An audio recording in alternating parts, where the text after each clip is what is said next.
আল্লাহ নবী বলেন, তালাবুল ইলমি ফরিদাতুন আলা কুল্লি মুসলিম, প্রত্যেকটা মুসলমানের উপর আল্লাহ তাআলা দ্বীনের জ্ঞান শিক্ষা করাকে ফরজ করে দিয়েছেন।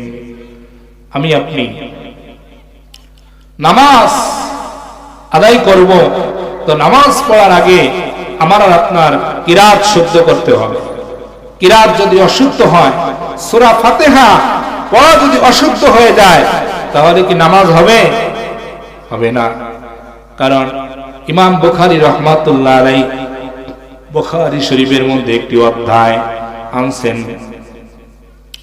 বাবুল ইলম ক্বাবলাল আমল, আমলের আগে ইলম অর্জন করা।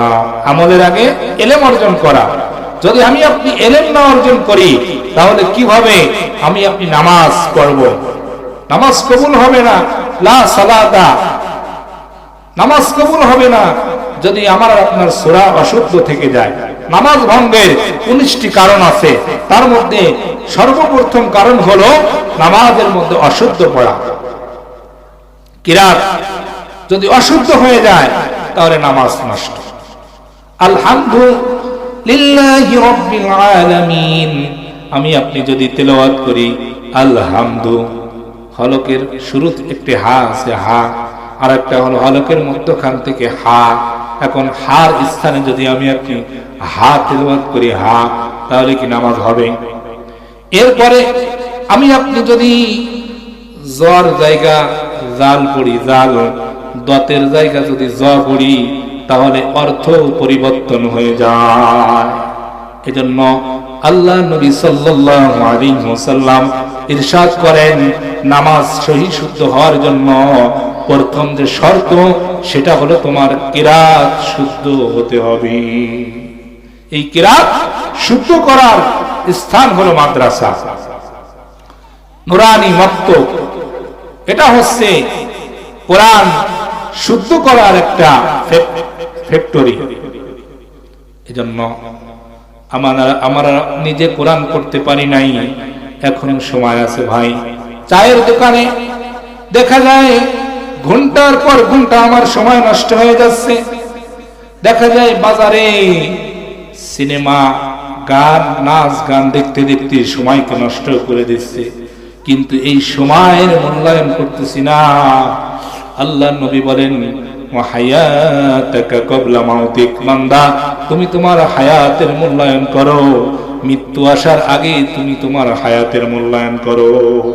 কারণ মৃত্যু যখন এসে যাবে, তখন যদি তুমি কাঁদতে কাঁদতে তোমার চোখ থেকে পানি পড়ার পরে যদি রক্ত প্রবাহিত হয়, এরপরেও আল্লাহ তাআলা দুনিয়ায় ফেরত পাঠাবে না। যেন হায়াতের মূল্যায়ন করা, সময়ের মূল্যায়ন করা। সময় খুব দামি, সময়কে কাজে লাগাইতে হবে। ওয়া হায়াতাকা ক্বাবলা মাউতিক ওয়া শাবাবাকা ক্বাবলা হারামিক। আল্লাহ রাসূল বলেন, যুবক ভাই, তুমি তোমার যৌবনকালকে বৃদ্ধ হওয়ার আগে কাজে লাগাও। কারণ বৃদ্ধ হয়ে গেলে যে আমার শক্তি আমার থেকে হারিয়ে যাবে। আমার ইবাদত করার মতো যৌবনকালে যে শক্তি ছিল, এই শক্তি আর বৃদ্ধ হওয়ার পরে আল্লাহ ফিরায়া দিবে না। এই জন্য যৌবনকালে যদি কোনো বান্দা আল্লাহকে একবার আল্লাহ বলে ডাক দেয়, আল্লাহ রাসূল বলেন ওই বান্দার ডাকে আল্লাহ তাআলা 70 বার জবাব দান করে। যৌবনকালে তুমি একবার আল্লাহকে আল্লাহ বলে ডাক দিছো, আল্লাহ তোমার জবাবে আল্লাহ 70 বার লাব্বাইক, 70 বার বলবে আমি উপস্থিত। এজন্য যুবক ভাই, বৃদ্ধ বাবারা, বৃদ্ধ বয়সী, তুমি নিজেকে ছোট মনে করো না। কারণ তুমি আখেরি নবীর উম্মত, শেষ নবীর উম্মত। আল্লাহর নবী সাল্লাল্লাহু আলাইহি সাল্লাম বলেন, এই বৃদ্ধ বাবা, তোমার বয়স শেষ মুহূর্তে, তুমি বিদায় মুহূর্তেও যদি তুমি কি করো, কোরআনের ছাত্র হতে পারো, কোরআন পড়ার জন্য, কোরআন শিখার জন্য যদি তুমি মাদ্রাসার দিকে অগ্রসর হতে পারো, এই বৃদ্ধ বয়সও আল্লাহ তাআলা তোমার নামটা তোয়ালেবে ইলমের খাতায় আল্লাহ লিপিবদ্ধ করে দিবে। আল্লাহ রাসূল বলেন, এই দুনিয়ার কোন ডাক্তার, ইঞ্জিনিয়ার, কোন বিশেষজ্ঞ আল্লাহ তাআলা সর্বশ্রেষ্ঠ মানুষ হিসাবে ঘোষণা দেন নাই। আল্লাহ তাআলা এই মাদ্রাসার নুরানির ছাত্র যারা মাদ্রাসা থেকে বাড়ি যায়, বাড়ির থেকে মাদ্রাসায় আসে, আর যদি একজন বৃদ্ধ হোক, যুবক বাবা হোক, সেও যদি কোরআন পড়ার জন্য মাদ্রাসায় না, ইমাম সাহেবের কাছে হোক, একজন আলেমের কাছে হোক, তার কাছে যদি একজন যুবক ভাই বা বৃদ্ধ বাবা কোরআন শিখার জন্য বাড়ির থেকে রওনা হয়, আল্লাহ তাআলা ওই ব্যক্তির নামটাও আল্লাহ তাআলা তালেবে ইলমের খাতায় লিপিবদ্ধ করে দেন। সুবহানাল্লাহ। হাদিস শরীফে আছে, দুনিয়ার মধ্যে শ্রেষ্ঠ মানুষ হলো তারা যারা আল্লাহর কোরআন নিজে শিক্ষা গ্রহণ করে এবং অপরকে কোরআনের শিক্ষা দান করে। এজন্য আমি আপনি যদি এখনো কোরআনের ছাত্র হয়ে যায়, কোরআন শিখার চেষ্টা করি। আল্লাহর নবী সাল্লাল্লাহু আলাইহি সাল্লামের এক সাহাবী আবু দারদা রাদিয়াল্লাহু তাআলা আনহু, আপনারা অনেকেই নাম শুনেছেন, কায়েস নামক এক তাবেঈ, তিনি এই আবু দারদা রাদিয়াল্লাহু তাআলা আনহুর একটি হাদিস কিতাবের মধ্যে দেখতে পান যে আবু দারদা রাদিয়াল্লাহু তাআলা আনহু একটি হাদিস শ্রবণ করার জন্য 1200 কিলো পথ, দামেস্ক থেকে মদিনায় 1200 কিলো পথ এই হাদিসটা শ্রবণ করার জন্য তিনি গেছেন মদিনায় হেঁটে হেঁটে 1200 কিলো পথ একটি হাদিস শ্রবণ করার জন্য। সেই হাদিসটি হলো মান সালাকা তরিকান ইয়ালতামিসু ফীহি ইলমা সাহহালাল্লাহু লাহু বিহি তরিকান ইলাল জান্নাহ। আল্লাহর নবী সাল্লাল্লাহু আলাইহি ওয়াসাল্লাম ইরশাদ করেন, যেই ব্যক্তি আল্লাহর কোরআন শেখার জন্য কোন পথ অতিক্রম করে, পথে রওনা হয়, আল্লাহ তাআলা ওই বান্দার জন্য জান্নাতের পথ চলা আসান করে দেয়, সহজ করে দেয়। কারণ আল্লাহ তো কোরআনকে নাযিল করেছেন সহজ ভাষায়। আল্লাহ কোরআনে বলেন, ওয়ালাকাদ ইয়াসসারনাল কুরআনা লিয-যিকরি ফাহাল মিন মুদ্দাকির। আল্লাহ বলেন, ওয়ালাকাদ ইয়াসসারনাল কুরআন, অবশ্যই অবশ্যই আমি আল্লাহ তাআলা এই কোরআনকে সহজ ভাষায় নাযিল করেছি, আর যারা শিক্ষা গ্রহণ করে তাদের জন্য আল্লাহ তাআলা আসান করে দেয়, সহজ করে দেয়। দুনিয়ার যত ভাষা আছে তার মধ্যে সহজ ভাষা হলো আরবি ভাষা। আল্লাহ বলছেন যে এই কোরআন আমি আরবি ভাষায় নাযিল করছি, আর এই কোরআন আরবি ভাষা, এটা হচ্ছে জান্নাতের ভাষা। কিসের ভাষা? আমরা যে বাংলায় কথা বলি, এই বাংলা ভাষা জান্নাতে যাওয়ার পরে থাকবে? থাকবে না। জান্নাতে যাওয়ার পরে আমি আপনি পরস্পরে কথা বলবো, সেই ভাষাটা আল্লাহ তাআলা আমার আপনার জবানে আরবি ভাষা সেট করে দিবে। এজন্য আল্লাহ রাসূল বলেন যে তোমরা উহিব্বুল আরাবিয়্যা লিসালাসিন, তিনটা কারণে তোমরা আরবি ভাষাকে মহব্বত করো, আরবি ভাষাকে ভালোবাসো। তার মধ্যে একটি কারণ হলো কোরআনের ভাষা হলো আরবি। কোরআনের ভাষা কি? আরবি। ওয়ালিআন্নাল কুরআন আরাবিয়্যুন, কোরআনের ভাষা আরবি, জান্নাতের ভাষা আরবি, আর আমার আপনার নবীর ভাষাটাও ছিল আরবি। কোন ভাষা? আরবি ভাষা। এজন্য আমি আপনি আরবিতে আপনার প্রশ্নের উত্তর হবে।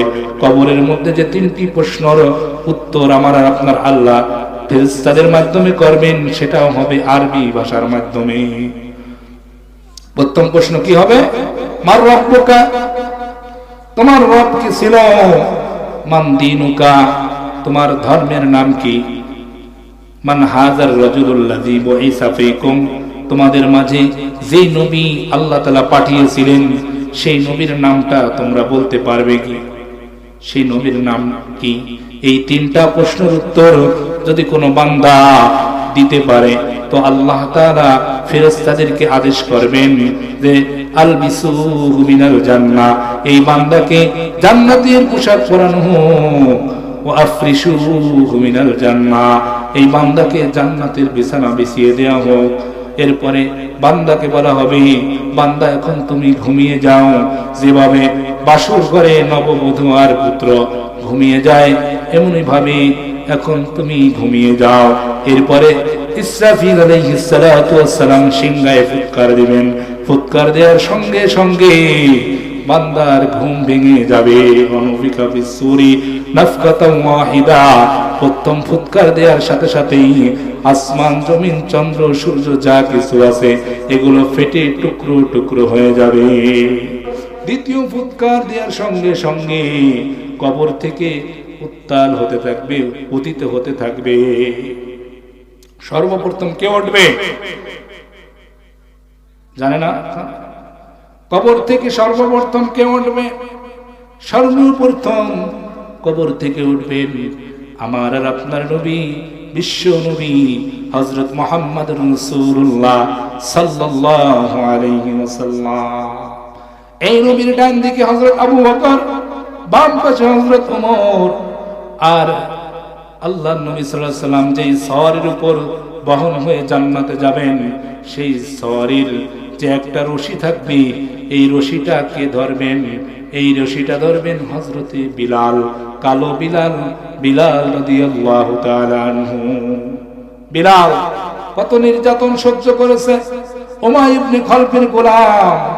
এই বিলাল রাদিয়াল্লাহু তাআলা আনহু ইসলাম গ্রহণ করার কারণে মক্কার কাফেরেরা, বেঈমানেরা, ছোট ছোট যুবকেরা তারা গলায় রশি বেঁধে বিলালকে টেনে হেঁচড়ে বেরিয়েছে ঈমান আনার কারণে।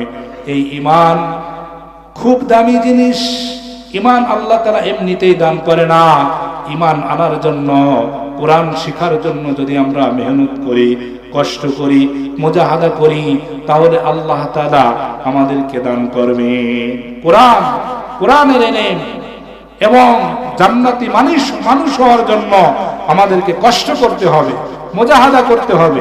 আল্লাহ বলছেন ওয়াল্লাযীনা জাহাদু ফীনা লানাহদিয়ান্নাহুম সুবুলানা ওয়া ইন্নাল্লাহা লামাআল মুহসিনিন। যারা মুজাহাদা করে, চেষ্টা করে, অবশ্যই অবশ্যই আল্লাহ তাআলা তাদের জন্য হেদায়েতের রাস্তা খুলে দিবে। বাড়ি বসে থাকলাম, এমনি কি অর্থ আসবে? চেষ্টা করতে হবে ইনকাম করার জন্য। যে কোনো ব্যবসার সাথে লাগতে হবে, অথবা মাঠে কৃষি কাজ করতে হবে, অথবা যে কোনো কাজের সাথে আমার আপনার জড়িত হতে হবে, তাহলে আল্লাহ তাআলা উন্নতি দান করবেন, ঠিক না?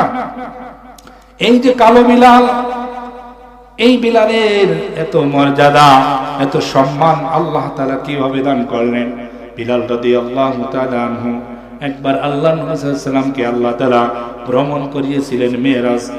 আল্লাহর নবী সাল্লাল্লাহু আলাইহি ওয়াসাল্লাম যখন জান্নাতে প্রবেশ করলেন, জান্নাতে প্রবেশ করার পরে একটি আওয়াজ শুনতে পান।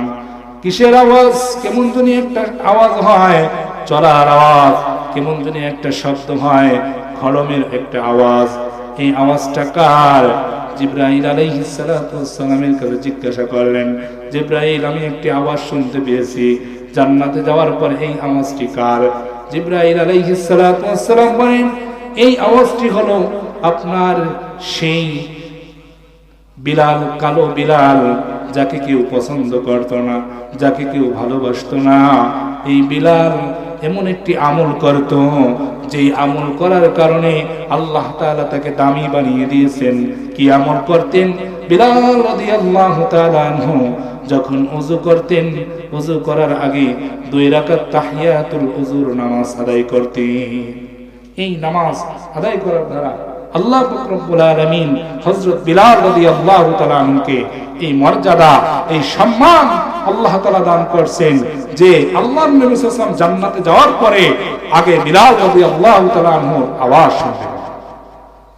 আর আবু বকর ডান পাশে, ওমর বাম পাশে।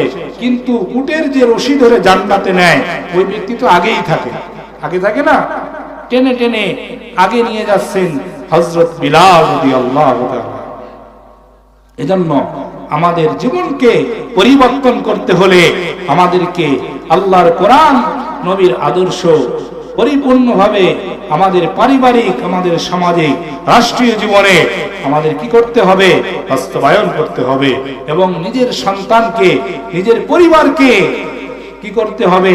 পা থেকে নিয়ে মাথা পর্যন্ত নবীর সুন্নাত, নবীর ভালোবাসা, আল্লাহর কোরআন দিয়ে সাজাইতে হবে। তাহলে আমাদের পরিবারে শান্তি ফিরে আসবে।